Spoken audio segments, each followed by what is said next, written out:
Welcome back another new video. अभी हम लेकर आ गए हैं बीए थर्ड ईयर के शिक्षा शास्त्र के फर्स्ट पेपर के इम्पॉर्टेंट क्वेश्चन। ठीक है, जैसा कि आप लोगों का बहुत सारा कमेंट आ रहा था कि सर एजुकेशन की वीडियो बनाइए, एजुकेशन का वीडियो बनाइए, तो मैं लेकर तो आ गया हूँ। आप लोगों को भी मेरे लिए बस चैनल सब्सक्राइब करना पड़ेगा यार, क्योंकि अभी मेरा नया चैनल है, मुझे सब्सक्राइबर की बहुत ज़रूरत है। ठीक है, तो मुझे चैनल सब्सक्राइब कर लीजिएगा। वीडियो अच्छी लगी हो तो लाइक ज़रूर करिएगा। चलिए चलते हैं अपने क्वेश्चन की तरफ ज़्यादा देर ना करते हुए। ठीक है, तो फ्रेंड्स जैसा कि आप देख सकते हैं ये खंड व है। खंड और आपको मैं नहीं दिखा रहा हूँ क्योंकि खंडा में 2-2 नंबर के 3-3 नंबर के क्वेश्चन आते हैं। हाँ, 2 नंबर के आएंगे क्योंकि एजुकेशन आपका प्रैक्टिकल है तो 2 नंबर के आएंगे, तो उनको नहीं देखना। जो इम्पोर्टेंट है अभी जल्दी पेपर होने वाला तो ज़्यादा नंबर वाले क्वेश्चन को देखते हैं। तो खंड ब हम देखते हैं। सभी प्रश्नों को उत्तर दीजिए। ठीक है, ऊपर जैसे लिखा है सभी प्रश्नों के उत्तर दीजिए, लगभग 200 शब्दों में देना होगा। ठीक है, पहला क्वेश्चन है दूरस्थ शिक्षा से आप क्या समझते हैं। दूरस्थ शिक्षा का महत्व एवं सीमाएं बताइए। ठीक है, अथवा नवोदय विद्यालय क्या है, इसके उद्देश्यों सहित महत्व लिखिए। ठीक है, तीसरा क्वेश्चन है नवाचार को लाने में शिक्षा को क्या भूमिका है। ठीक है, अथवा शिक्षा में नवाचार को प्रोत्साहित करने में यूनिसेफ की क्या भूमिका है। ठीक है, चौथा है पूर्ण शिक्षा से आप क्या समझते हैं, पूर्ण शिक्षा के लाभ एवं उपयोगिता बताइए। ठीक है, अभी और है पर इतना हम लोग पहले देख लेते हैं इन सारे क्वेश्चनों के आंसर। ठीक है, तो अपने आंसर की तरफ चलते हैं। पहले हम क्वेश्चन के आंसर देखेंगे दूरस्थ शिक्षा। ठीक है, दूरस्थ शिक्षा हम लोग देखेंगे कि दूरस्थ शिक्षा से आप क्या समझते हैं, दूरस्थ शिक्षा का महत्व। ठीक है, तो आते हैं अपने आंसर की तरफ।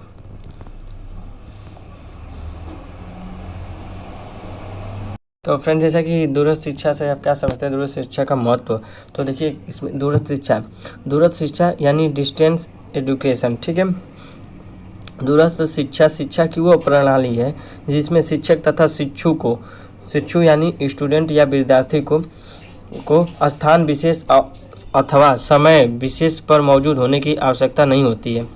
यह प्रणाली अध्यापन तथा प्रशिक्षण के तौर पर तरीके तथा समय निर्धारण के साथ साथ गुणवत्ता संबंधी अपेक्षा से समझौता किए बिना प्रवेश मानदंडों के संबंध में भी उदार है।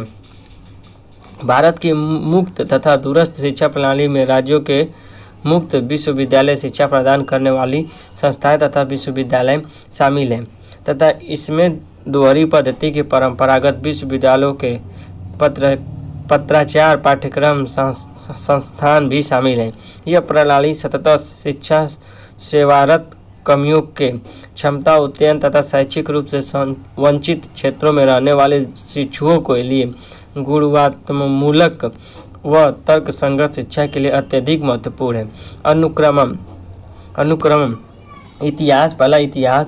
भारत में मुक्त एक एवं दूरस्थ शिक्षा के इतिहास की प्रमुख घटनाएं निम्नलिखित हैं। दूरस्थ शिक्षा की विशेषताएं। संदर्भ इन्हें भी देखें। बाहरी कड़ियाँ। इतिहास। भारत में मुक्त एवं दूरस्थ शिक्षा के इतिहास की प्रमुख घटनाएं निम्नलिखित हैं। विश्वविद्यालय अनुदान आयोग ने 1956 से 1960 के अपने रपट में सायंकालीन महाविद्यालय पत्राचार पाठ्यक्रम आदि शुरू करने का सुझाव दिया। दिल्ली विश्वविद्यालय का पत्राचार पाठ्यक्रम विद्यालय शुरू हुआ। ठीक है, हैदराबाद में डॉक्टर भीमराव अंबेडकर मुक्त विश्वविद्यालय की स्थापना। दिल्ली में इंदिरा गांधी राष्ट्रीय मुक्त विश्वविद्यालय की स्थापना। कई राज्यों में मुक्त विश्वविद्यालय खोले गए। राष्ट्रीय विद्यालय शिक्षा संस्थान की स्थापना।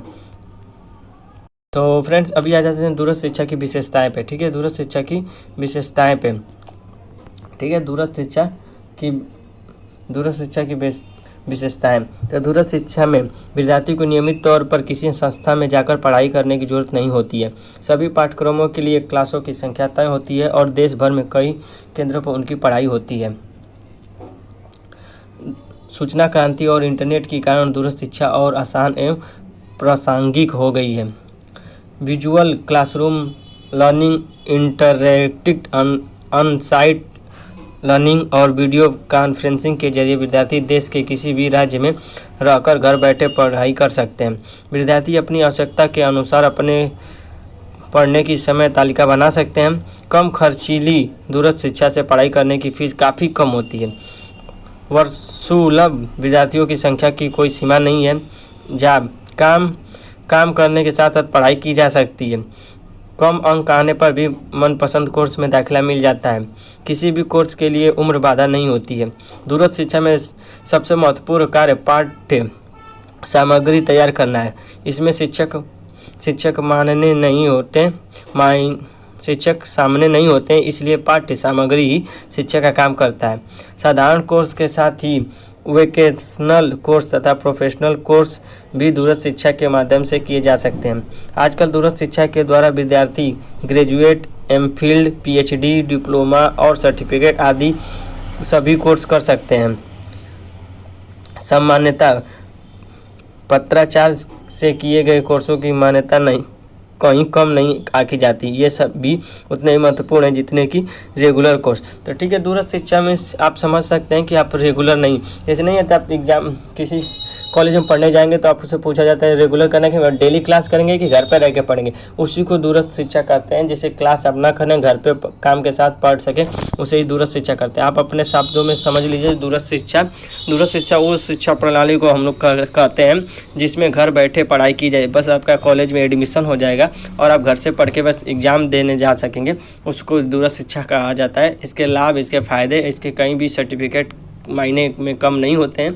तो बस इसको आप जितना बड़ा चढ़ा के लिख लें। वैसे तो मैं आपको सारा आंसर सुना ही दिया हूँ। आते अपने अगले क्वेश्चन की तरफ फ्रेंड्स। पर वीडियो अच्छी लगी हो तो लाइक जरूर करिएगा, चैनल पर पहले चैनल को सब्सक्राइब कर लीजिए, बगल में बेल आइकन को प्रेस कर दीजिए। तो फ्रेंड्स जैसे देख सकते हैं अगला क्वेश्चन पे हम लोग जाने वाले हैं। नवोदय विद्यालय क्या है? नवोदय विद्यालय क्या है, इसके उद्देश्यों सहित महत्व को लिखिए। इस क्वेश्चन का आंसर अब हम लोग देखेंगे। ठीक है, तो चलिए चलते हैं स्क्रीन पे अपने। नवोदय विद्यालय योजना। नवोदय विद्यालय योजना राष्ट्रीय शिक्षा नीति 1986 के अंतर्गत ऐसे आवासीय विद्यालयों की परिकल्पना की गई जिन्हें जवाहर नवोदय विद्यालय का नाम दिया गया और ये सर्वश्रेष्ठ ग्रामीण प्रतिभाओं को आगे लाने में यथासंभव प्रयास करेंगे। यह महसूस किया गया है कि विशेष प्रतिभाशाली बच्चों की फीस देने की क्षमता को ध्यान में न रखते हुए इन्हें गुणात्मक शिक्षा उपलब्ध कराकर समुचित अवसर प्रदान किए जाएं ताकि वे अपने जीवन में तेज़ी से आगे बढ़ सकें।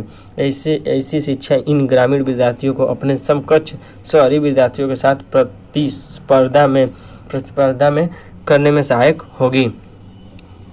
हेडिंग आप उसमें डालेंगे नवोदय विद्यालय समिति के उद्देश्य कि नवोदय विद्यालय समिति के उद्देश्य क्या क्या है।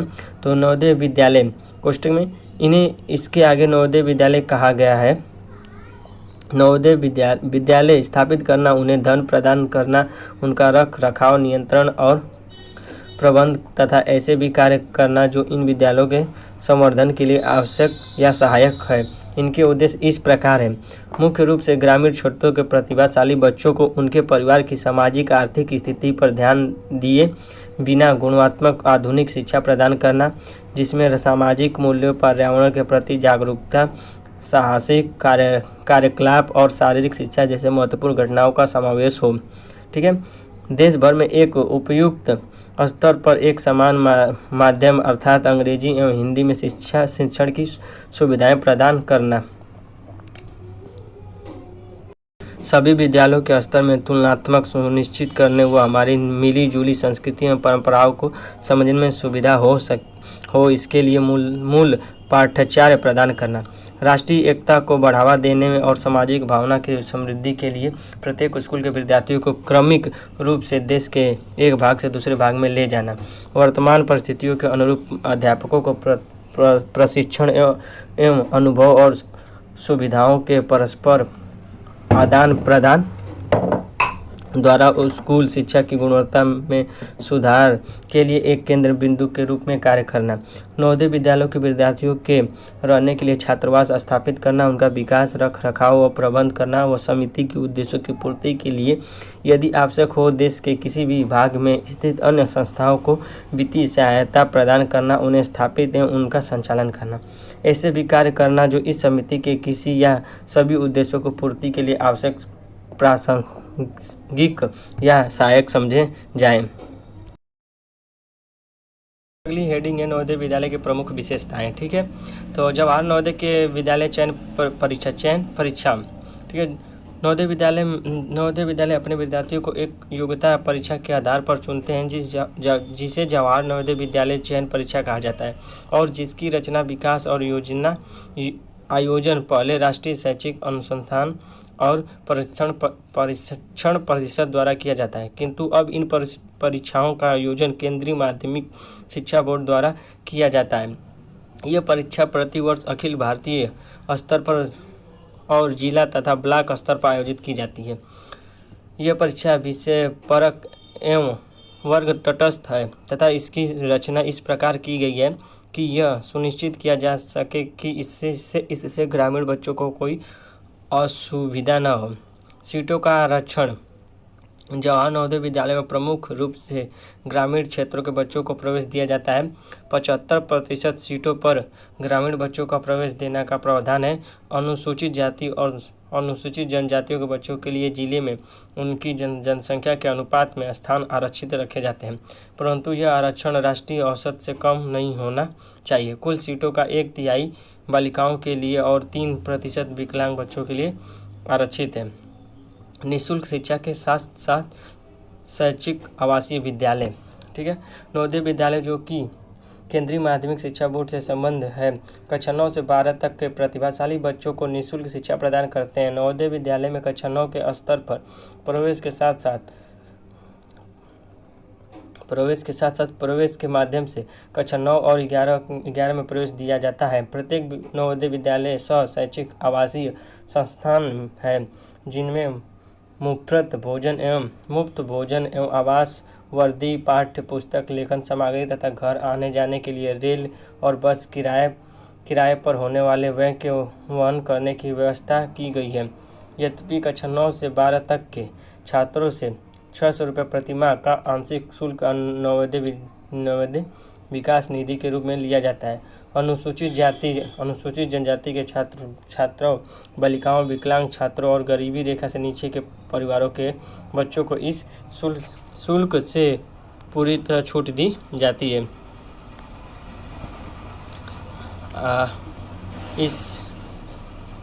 इस हेडिंग को आप छोड़ दीजिए, इस वाले हेडिंग को डायरेक्ट शिक्षा के माध्यम पे आ जाते हैं। तो शिक्षा का माध्यम कक्षा 7 या कक्षा 8 तक शिक्षा का माध्यम मातृभाषा क्षेत्रीय भाषा होती है। इसके पश्चात सभी नवोदय विद्यालयों में शिक्षा का एक समान माध्यम है, हिंदी अंग्रेजी रहता है। ठीक है, राष्ट्रीय एकता। नवोदय विद्यालय का उद्देश्य प्रवसन योजना के द्वारा राष्ट्रीय एकता के मूल्य का समावेश करना है। कक्षा 9 में एक शैक्षणिक वर्ष के लिए एक बार हिंदी और हिंदीतर भाषी क्षेत्रों के बीच विद्यार्थियों का अंतर क्षेत्रीय प्रवसन किया जाता है। विभिन्न गतिविधियों द्वारा अनेकता में एकता और सांस्कृतिक विरासत की बेहतर जानकारी प्रदान करने के लिए प्रयास किए जाते हैं। जवाहर नवोदय विद्यालय की संस्थापना। ठीक है, जवाहर नवोदय विद्यालय की संस्थापना। नवोदय विद्यालय को देश भर के ग्रामीण क्षेत्रों में स्थापित किया जाता है। राज्य सरकार को नवोदय विद्यालय स्थापित करने के लिए निःशुल्क भूमि और किराए मुक्त अस्थायी भवन उपलब्ध कराने होते हैं। तो फ्रेंड्स, ये क्वेश्चन का आंसर भी समाप्त हुआ। ठीक है, और इसके जो अभी 2 क्वेश्चन काफ़ी इम्पोर्टेंट हैं। तो फ्रेंड्स, जैसा कि देखिए, आप ये क्वेश्चन आपका काफ़ी इम्पोर्टेंट है। पूर्ण शिक्षा से आप क्या समझते हैं? ठीक है, पूर्ण शिक्षा से आप क्या समझते हैं? पूर्ण शिक्षा के उपयोगिता बताइए। ठीक है, शिक्षा में नवाचार को प्रोत्साहित करने में। तो पूर्ण शिक्षा काफ़ी इंपॉर्टेंट है, तो इसको मैं अगली वीडियो में आपको दे रहा हूँ। उस वीडियो का लिंक डिस्क्रिप्शन में आपको मिल जाएगा। अगर डिस्क्रिप्शन में आपको नहीं मिलता है तो मेरे चैनल पे आके वीडियो की लिस्ट में देख सकते हैं। ठीक है, ये वीडियो लंबा और इसको यहीं पे समाप्त करते हैं। अब प्लीज़ चैनल को सब्सक्राइब कर लीजिएगा, बगल में बेल आइकन को प्रेस कर दीजिएगा कि आने वाले हर नए वीडियो को नोटिफिकेशन आपको मिल जाए, और वीडियो को लाइक करिएगा। और नेक्स्ट वीडियो में आप देखेंगे पूर्ण शिक्षा से आप क्या समझते हैं। ठीक है, तब तक के लिए जय हिंद।